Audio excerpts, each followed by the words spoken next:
Binigyan ako ng voice message ng ex-girlfriend ko sa subway na nagsasabing break na kami. May bago na akong boyfriend, ayoko siyang magduda, kaya ingatan mo ang sarili mo. Wala akong oras malungkot. Pero sa susunod na segundo, biglang inagaw ng isang babaeng naka-J ang phone ko at nagsalita. Hindi ate, sino ka ba? Bakit mo ginugulo ang baby ko?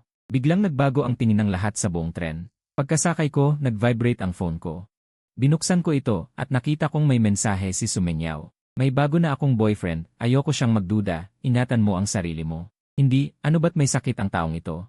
Sa susunod na segundo, may sumunod na mensahe, nagkasama na kami ni Sumenyaw. Hindi ka naman magagalit, di ba? Tinitigan ko ang mensahe ng 3 minuto. Tumutunog sa tenga ko si Chen Mo, ang roommate ko, at siya rin ang dahilan ng paghihiwalay naming ni Sumenyaw. Sabi niya, siya raw ang tagapag-ingat ng aming pag-ibig, ginagamit ang bandila ng Tsi para sa ikabubuti namin. Pero ginagawa ang mga bagay na lampas sa hangganan. Noong una, nang ligawan ako ni Sumenyaw, kusang nag-alok si Guguyan na maging taga-udyok ko. At ginamit niya yon para pilitin akong mag-imbita ng kainan. Tuwing nag-aaway kami, siya at si Sumenyaw ay nag-uusap buong gabi. Sabi niya para daw malutas ang aming alitan. Pati ang birthday gift na ibinigay sa akin ni Sumenyaw, siya ang pumili. Tinanong niya ako sa dorm, Luchen, gusto mo ba itong relo? Kahapon sinamahan ko si Sumenyaw sa mall para bilhin ito. Ikaw ba pumili? Sabi ni Sumenyaw, hindi raw niya alam kung ano ang ibibigay sa'yo. Maganda ba ang taste ko? Ang swerte mo talaga na may kaibigan kang tulad ko. Siya nga pala. Ngayong gabi, nag-book kami ng table sa isang high-end restaurant para sa birthday mo. Tiningnan ko si Guguyan. Pagkatapos ay inihagis ko ang gift box sa kanyang mesa. Bagay ang relo na to sa suit mo. Isuot mo mamayang gabi.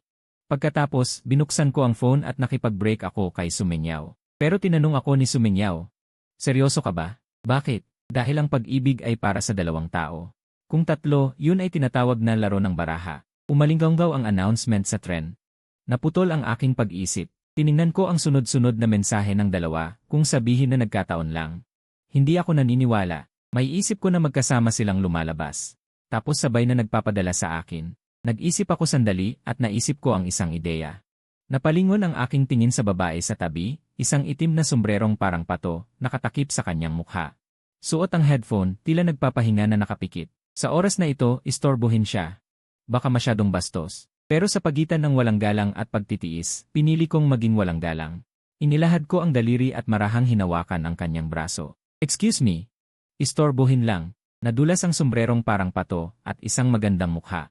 Ang biglang lumitaw sa harapan ko. Ang ganda niya, eksaktong tipo ko. Walang pagkainis sa kanyang mukha dahil sa pag-istorbo. Pero may kaunting pagtataka sa kanyang mga mata. Sumobra ang kapal ng mukha ko at inabot ang phone. Miss, pwede mo ba akong tulungan? Nasa screen ang mensahe ni Sumenyaw. Nang makita ito ng babae, kumunot ang kanyang noo. Akala ko ayaw niya. Pero sa susunod na segundo, napangiti siya ng may pagkaunawa. Inabot niya ang phone ko at nagpadala ng voice message. Hindi ate, sino ka? Tapos tumingin siya sa akin at mumiti. Ganito ba ang tulong? Mabilis akong tumango. Ang ganda-ganda talaga ng babaeng ito, hindi pa nga ako nagsasabi kung ano ang gagawin. Salamat, salamat. Ate, hindi ka lang maganda, mabait ka rin. Ang daldal mo, anong sinasabi mong totoo? Lalong lumalim ang ngiti ng babae. Biglang nag-vibrate ng malakas ang phone ko. Sabay kaming tumingin ng katrabaho niya, isang sunod-sunod na mensahe. Lahat mula sa isang tao, si Sumenyaw, galit na galit, si Luchen. Sino iyang babaeng yan? Nakipag-break ka ba sa akin dahil sa kanya? Sabi ni Wuyuyu. Ang satsat mo, sobra na yata ang beans na kinakain mo. Nabasag na siya. Biglang nagsalita ang babae, may kislap ng selos sa mata, at nagpatuloy sa pagtatanong. Gusto mo bang lalo siyang masira? Bago pa ako makareact, itinaas niya ang isang daliri. Pinindot ang voice button ng chat. Ay, nahuli ako. Binitawan niya. Naipadala na ang mensahe. Marunong siya kung paano manginis. Sa susunod na segundo, tumawag si Sumenyaw. Ayoko sanang sagutin, pero nang makita ko ang mukha ng babae na parang gustong makialam sa chismis. Sige, bigyan ko siya ng gusto. Pinindot ko ang sagot. Luchen, sino iyang kasama mong babae? Tanong ni Sumenyaw na parang inaakusahan. Ang matulungin na superhero sa tren.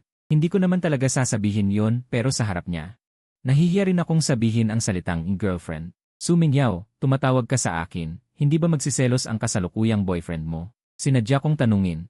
Halatang napahinto si Sumenyaw.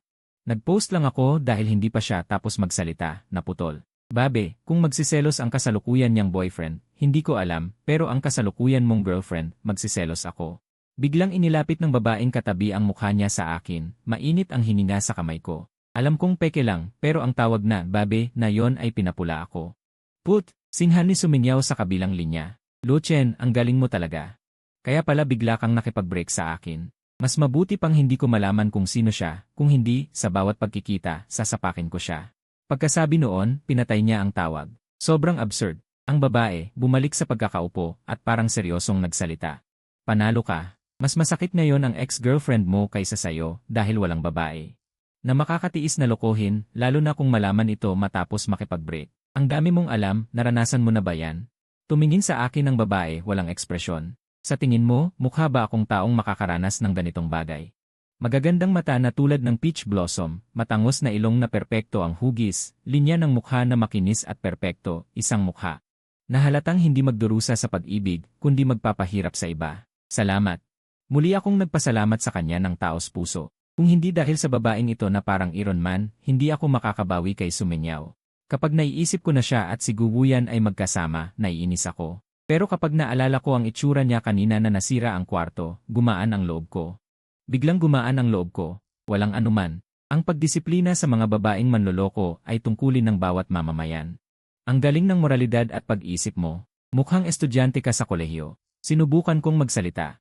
Nag-aaral ka pa ba sa kolehiyo? Tumango ang magandang babae. Anong universidad? University, talagang nagkataon, parang sinadya ng tadhana. Nagulat ako sa tuwa. Sa nakaraang buhay, malamang naghati tayo ng pera. Sa buhay na ito, napakalaki ng ating pagkakataon. Nakikitang tumahimik ang magandang babae. Classmate, naghati ka ba o hindi? Hindi ko alam, pero alam ko, tiyak na hindi ako naghati.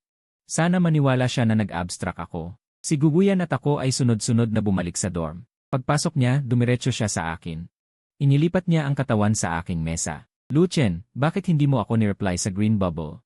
Nagtanong si Guguyan ng pagsubok. Hindi ka nag-reply dahil ba nagkasama kami ni Sumuyaw? Malungkot? Kung hindi niya sinabi, nakalimutan ko na ang tea room na ito.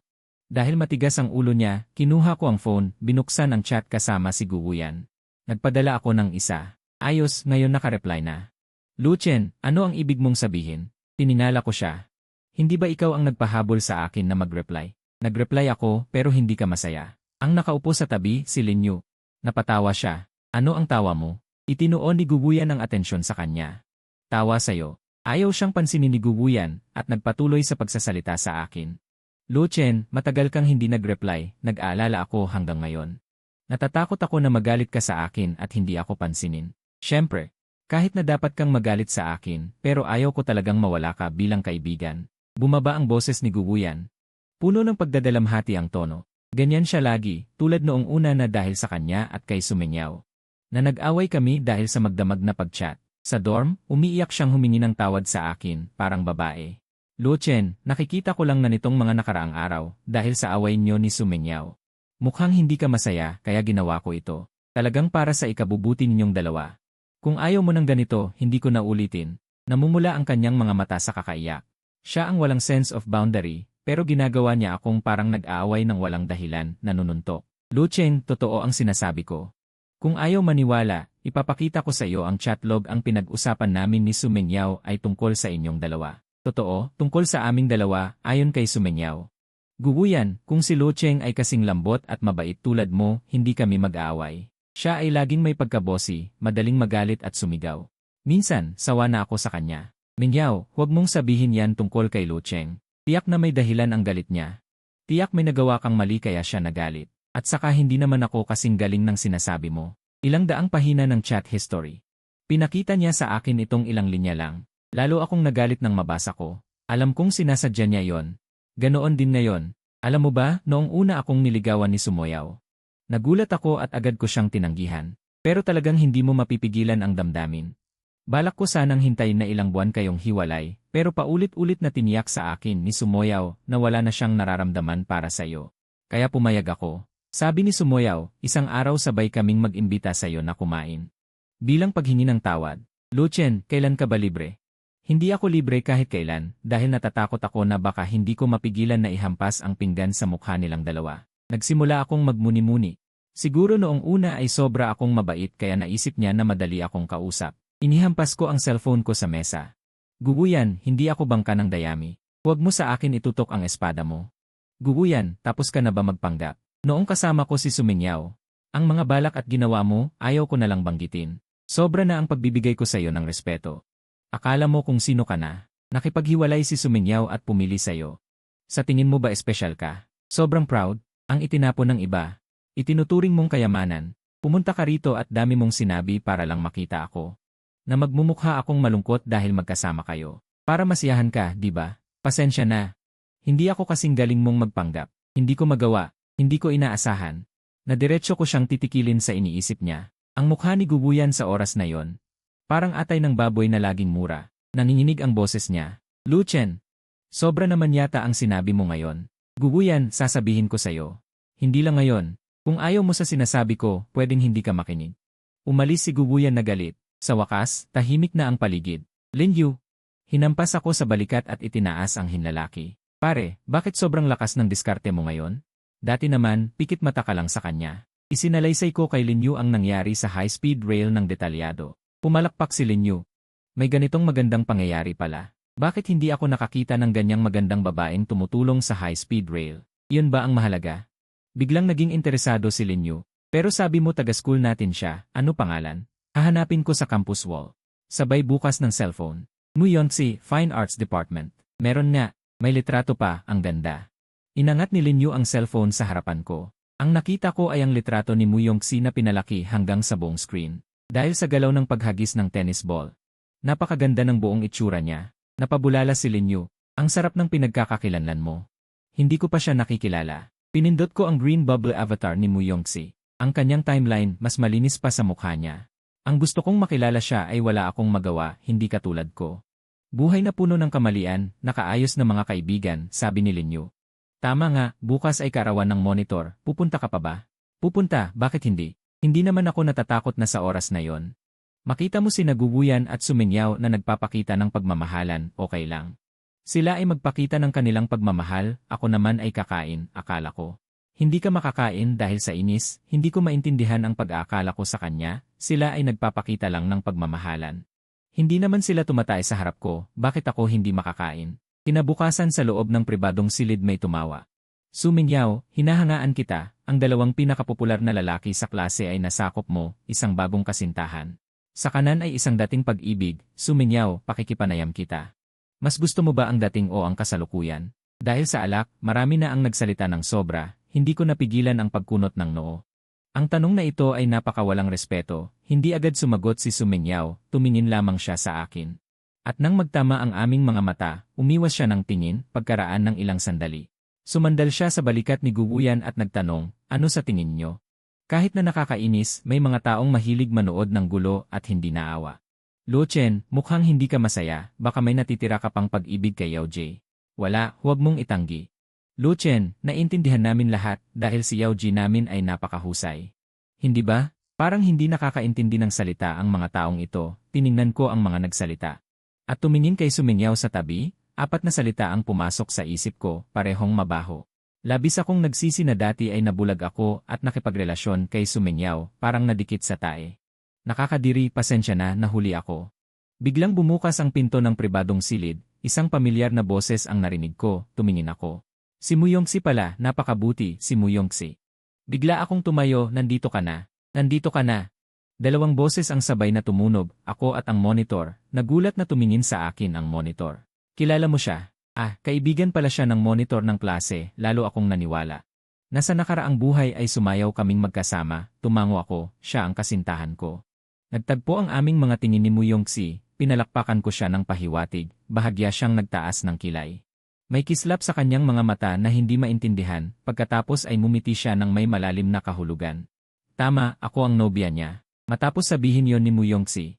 Ilang segundo ang katahimikan sa buong silid. Ang unang sumira sa katahimikan ay ang monitor ng klase. Tuwang-tuwa siya. Kailan pa yan? Bakit hindi niyo ako sinabihan, kahit ako? Napangiti ako. Dahil gusto namin ang underground affair, mas exciting. Biglang tumahimik ang monitor. Tiningnan ko yung mga nagbibiro kanina at mumisi sila ng mapanuya. Sa tingin niyo, pagkatapos kong magkaroon ng kasintahang ito, magkakaroon pa ba ako ng natitirang pag-ibig kay Sumingyaw?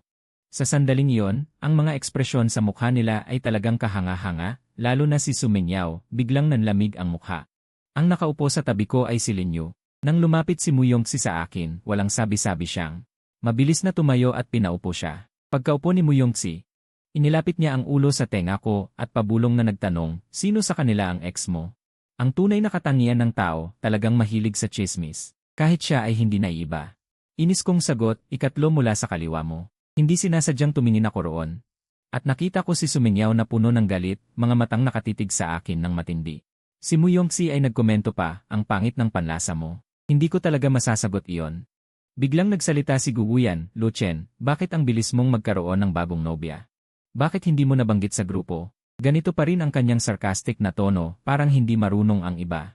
Sinadya kong bumuntong hininga ng malakas. Dahil natatakot ako sa iyo Hinawakan ko ang kamay ni Muyongxi. At ipinakita sa harap ng lahat. Pagkatapos ng lahat siya. Mahal na mahal ko siya, ayoko nang maagaw muli sa iyo. Alam ng lahat, na ang tingin ay tila patungo kay Guguyan. Nanlamig ang mukha ni Guguyan, at parang humihingi siya ng tulong. Sa katabi niyang si Sumingyaw, ngunit hindi siya pinansin ni Sumingyaw. Kaya napilitan siyang umiti ng pilit. Luchen, huwag kang magbiro. Biglang nagsalita si Sumingyaw. Gaano na kayo katagal? Nag-iisip pa ako kung ilang buwan ang angkop, nang mauna si Muyongxi na sumagot. Sigurado ka ba? Gusto mo talagang malaman? Sa mga mata ni Sumingyaw, ay may kumikislap na galit na malamig na liwanag. Napangiti si Muyongxi. Sa ganyang paraan, kailangan pa kitang pasalamatan. Kung hindi mo lang pinahalagahan ang ganyang kabuting tao, hindi ito mapupunta sa akin, di ba? Maam, ipinapahayag ko na ngayon si Muyongxi ang aking diyosa. Napasinghap ang lahat sa silid. Pero hindi nila mapigilan ang gustong manood ng drama. Naging bakal ang mukha ni Sumingyaw, nagsimulang pumwersa ang kamay na may hawak na baso. Nang tila sasabog na siya, namagitan ang monitor para pumalad. Mukha siyang iyak. May nakakaalala pa ba sa inyo na ako ang bida ngayong araw? Naalala ko. Ako ang unang tumayo. Ngayon, lahat tayo ay nagtitipon dito para sa ating isang matalik na kaibigan. Ang ating dakilang monitor para ipagdiwang ang kanyang kaarawan. Halika, lahat tayo ay mag-toast sa kanya. Nag-vibrate ang cellphone. Si Lin Yu ang nag-text sa akin. Galing ay. Tahimik kang gumawa ng malaking bagay ha. Ang bilis mong nakuha. Peke lang. Ngumiti si Lin Yu. Huwag kang mag-alala, bahala na ang kapatid. Kahit peke, gagawin kong totoo para sa'yo. Pagkatapos sabihin, iminungkahi niya sa lahat. Huwag puro inom at kain lang, nakakatuyot. Tara, paikutin natin ang bote. Kung sino ang matamaan, siya ay mag-truth or dare. Bawal magsinungaling. Bawal tumakas. Nang ang bote ay tumuro kay Muyongxi, pumili siya ng dare. Binuksan ni Lin Yu ang kanyang cellphone, inilapag sa mesa, gamit ang isang spin wheel. Iniharap kay Muyongxi. Halika, pindutin mo. Ang matitira ay bahala na ang tadhana. Anong bahala ang tadhana? Pakinggan mo siya, nagpapaloko. Ang maliit na programang ito ay ginawa mismo ni Lin Yu. Tuwing may pagtitipon. Kapag may babaeng nagustuhan siya, ginagamit niya ito para lokohin sila. Ang mga opsyon ay hindi random na nabubuo. Ito ay itinakda niya mula pa sa simula. Paulit-ulit lang, iilan lang iyon. Tulad ng inaasahan, nakasulat doon, pumili ng isang lalaki sa lugar. Halikan ng 3 minuto, agad na malaking hamon. Sarili mo. Sa tono ni Lin Yu, hindi mapigil ang pananabik. Sobrang eksaherado naman ang pag-arte niya. May isang lalaki pa sa lugar. Siya na lang mismo ang humawak sa liiko at ginamit na tawag. Kung magkasintahan tayo. Ang paghalik ay walang masama. Pero ang problema, tayo ay peking magkasintahan. Ako, kahit hawak lang ang kanyang kamay kanina, naramdaman kong bastos na, lalo na ang paghalik. Humarap sa akin si Muyongxi, gamit ang bibig ay tahimik na nagtanong, ay, okay lang ba sa'yo? Wow, ako, isang lalaki, magtatanong pa kung okay lang. Halika, halika. Sa totoo lang, mahiwaga. Kahit 2 beses ko palang nakita si Muyongxi, hindi ko naman siya tinatanggihan. Siguro dahil sa 2 beses na ito. Tinulungan niya akong makaalpas. Siyempre, hindi ko rin maiwasang aminin. Ang kanyang mukha ay talagang mahirap tanggihan. Dahan-dahang hinawakan ni Muyongxi ang labi ko, parang balahibo na dumaan. Makating at nakakapangilabot na 1 segundo, nagpahinto sa tibok ng puso ko. Si Lin Yu ay walang tigil na sumisigaw. Hindi pwede, saan ang 3 minuto? Napahiya si Muyongxi at mumiti. Nahihiya siya. Hindi, sino ba talaga ang nahihiya? Tiningnan ko ang pulang marka sa likod ng kanyang tainga, at hindi ko mapigilan ang sarili kong magreklamo sa isip. Mabigat na nahulog ang tasa sa mesa, may ingay. Hindi masaya ang mukha ni Sumingyaw.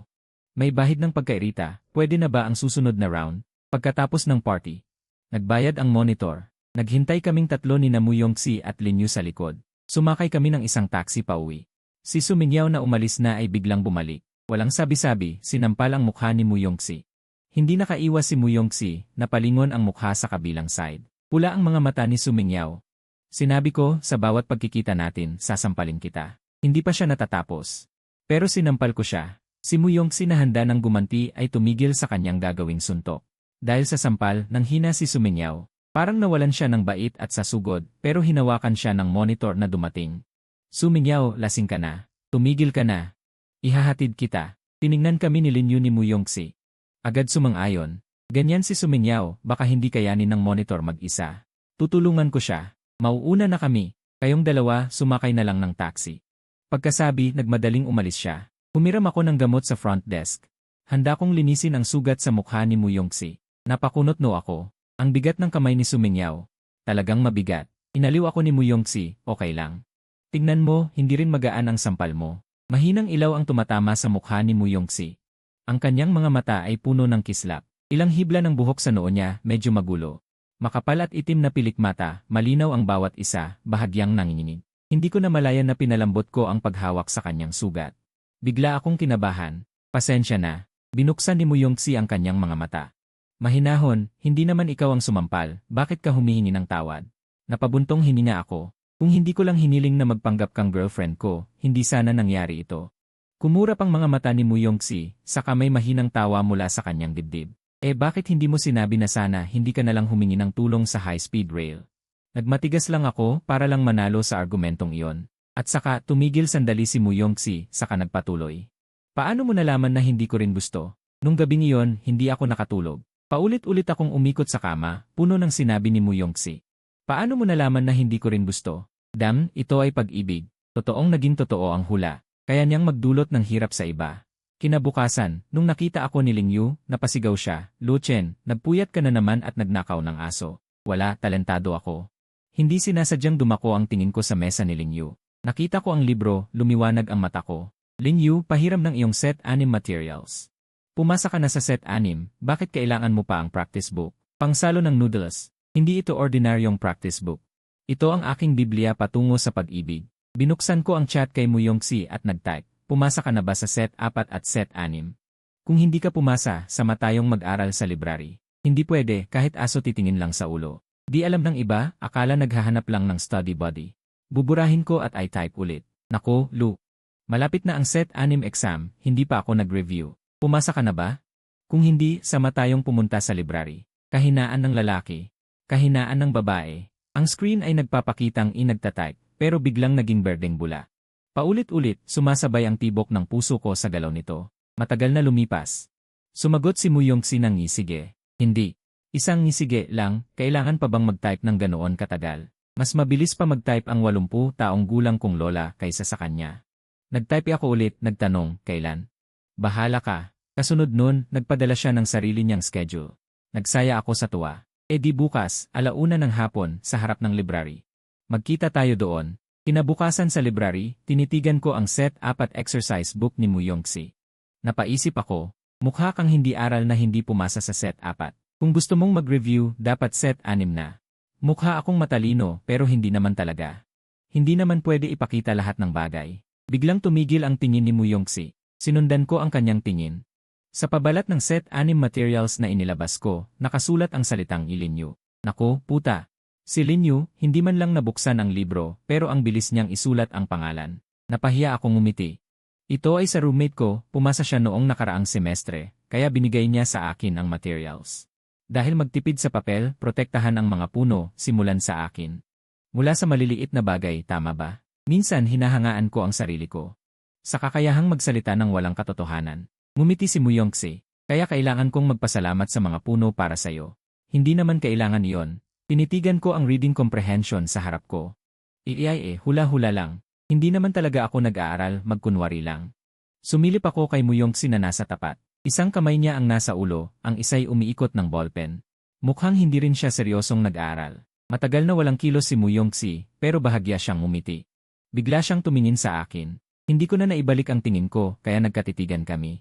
Nagsalita si Muyongxi, Luchen, hinahanap mo ba ang sagot sa mukha ko?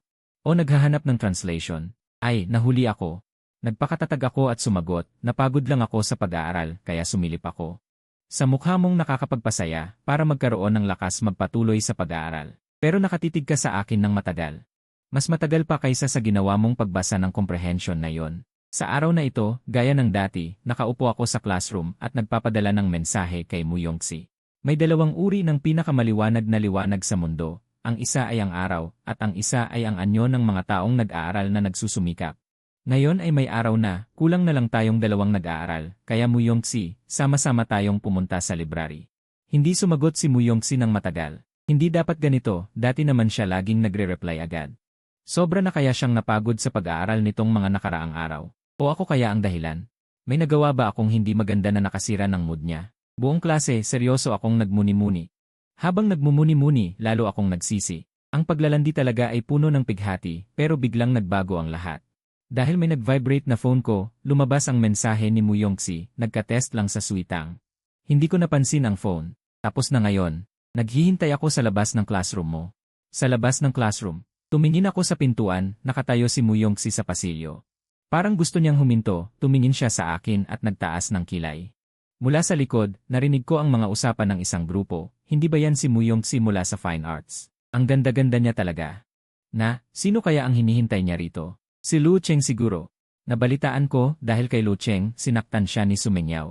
Muntik na silang mag-away. Naiinggit ako. Kailan kaya ako magkakaroon ng araw na mag-aaway ang mga magaganda para sa akin? Sa panaginip lang. Kaya ganyan nabubuo ang chismis. Sobra namang eksag yan. At saka, si Sumenyaw hindi naman nakipag-away para sa akin. Akala lang niya niloko siya. Ginawa niya iyon para sa kanyang maliit na dangal bilang babae. Alam kong naghihintay si Muyongsi sa labas, hindi ko mapigilang tumingin sa labas. Lu Chen! Bigla akong tinawag ng guro sa entablado. Kahit alam ng guro na hindi kasing ganda ng iyong kasintahan, pero ang kasintahan mo ay pwedeng tingnan pagkatapos ng klase. Guro, ako naman, isang beses lang ang klase na ito, kaya kailangan kong sulitin. Tumawa ng malakas ang buong klase. Biglang namula ang mukha ko. Ang ingay sa loob ng classroom ay napakalakas. Kahit si Muyongsi na nasa pintuan ay narinig iyon. Nahiya siya at kinamot ang ulo, namula rin ang kanyang pisngi. Yumuko siya sa guro at nagsabi, paumanhin, guro, istorbo po. Paalam, pagkatapos ay tumakbo sa ibang lugar. Biglang nag-vibrate ang phone ko. Sabihin mo sa akin pagkatapos ng klase. Tumingin ako sa mensaheng lumabas sa screen. Hindi ko napigilang ngumiti. Lumapit si Linyu at nagtanong. Gaano na kayo kalayo? Nag-isip ako sandali at sumagot, mula sa reading comprehension, umabot na kami sa translation. Parang sawi si Linyu sa akin, mga estudyante ba kayo sa high school? Kung magliligawan, sa library pa. Itinama ko, hindi pa naman kami. Hindi pa ba? Parang gusto nang lumipad ang mga mata ni Linyu sa mesa ng guro. Kaya Lu Chen, araw-araw kang nakikipagtitigan sa isang babaeng maganda ang katawan at mukha, at single pa, at nagtitimpi ka pang hindi magkaibigan. Ninja ka ba? Seryoso at mahigpit kong pinag-isipan ang sinabi ni Linyu at nakitang napakatama nito. Kaya ilang araw bago ang bagong taon, ako ay kumilos ng aktibo at tinanong si Muyongsi kung paano niya planong bugulin ang pagdiriwang ng bagong taon. Si Muyongsi ay nagtanong pabalik, paano mo gusto? Sabay tayong kumain. Kumain lang. Medyo nagulat ako. Ha? Ngumiti si Muyongsi nang walang magawa. Anong iniisip mo? Pagkatapos kumain, gusto mo bang manood ng scene? Oh, manood eh.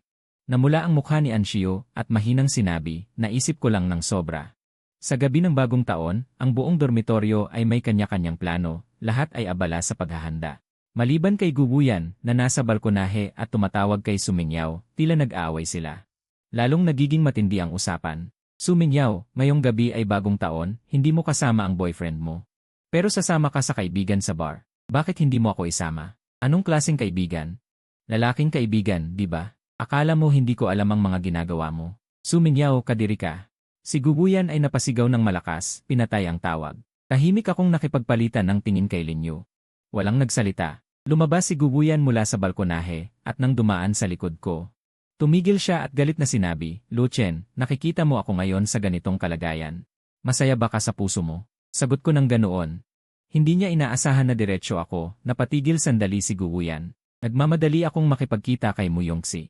Wala akong pakialam sa kanya. Noong malapit na ako sa pinto, nag-isip ako at bumalik. Guguyan, noong kasama ko si Sumenyaw, inakala niya na hindi ako kasing lambing mo. Hindi ako kasing maalaga mo. Ganoon din, ngayong kasama ka na niya. May isip niya na hindi ka kasing galing ng ibang lalaki. Sa totoo lang, siya ay isang masamang tao. Kaya huwag mong pagdudahan ang sarili mo. Huwag kang mag-aksaya ng oras sa pag-isip. Ang pinakamabuti ay huminto na agad.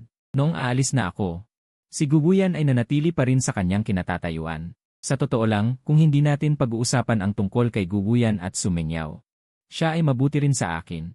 Noong sumakit ang tiyan ko, sinamahan niya ako sa ospital. Tinulungan akong kumuha ng tiket sa konsyerto. Kaya, ang tao ay may dalawang mukha, di ba? Sinabi ko kay Muyongsi na magkita kami sa school gate ng 6 oras. Hanggang 6 oras 30 minuto, saka siya dumating ng nagmamadali. Inantay ko siya hanggang mawalan ako ng pasensya. Pasensya na. Noong nag-ayos ako sa salamin, napansin kong magulo ang buhok ko.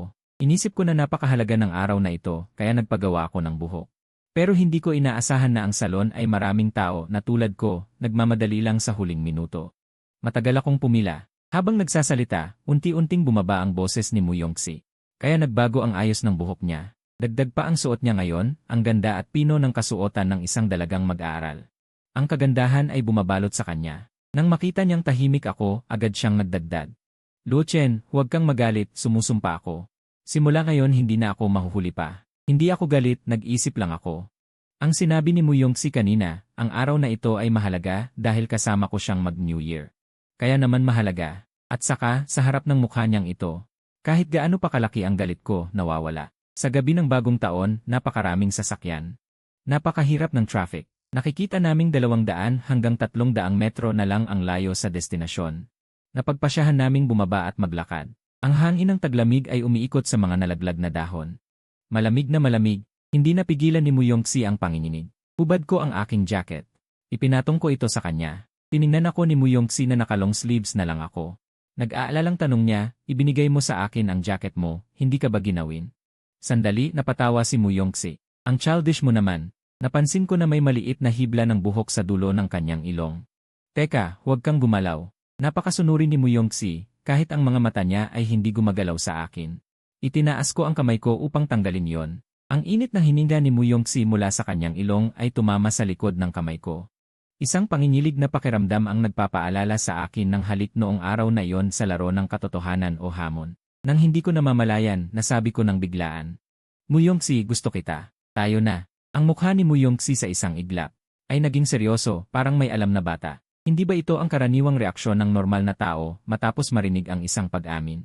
Lumubog ang puso ko. Muyongsi, hindi mo naman ako tatanggihan, di ba? Hindi. Sige na. Wala ka nang sasabihin pa, pinigilan ko siya. Biglang hinawakan ni Muyongsi ang kamay ko. Sabay naming inilagay sa loob ng bulsa ng kanyang jacket. Ang aking daliri ay nakadama ng isang parisukat na kahon. Ngumiti si Muyongsi na may pagtanggap at pagmamahal. Naghanda na ako. Gusto kitang ligawan sa pagsapit ng hating gabi ng bagong taon. Ang kamay ko sa bulsa ay mahigpit pa ring hawak ni Muyongsi. Nararamdaman ko ang init ng aking pisngi at ang mabilis na tibok ng puso ko. Kaya pala, ang mahalagang araw na sinabi niya ay para ligawan ako. Binuksan ko ang kahon, nasa loob ay isang relo. Kinumpirma ko sa kanya. Ikaw mismo ang pumili nito, tama ba? Kinabahan si Muyongsi. Ano, pangit ba ang panlasa ko? Hindi mo gusto? Hindi, gusto ko ito. Muyongsi, isuot mo sa akin. Sa sandaling ito, sa likod niya. Ang nagniningning na mga paputok ay kumalat sa madilim na langit. Ang mga paputok at pag-ibig ay dumating ng mas maaga. Sige, mula ngayon, ingatan mo ako. Ang aking kasintahan. Wakas,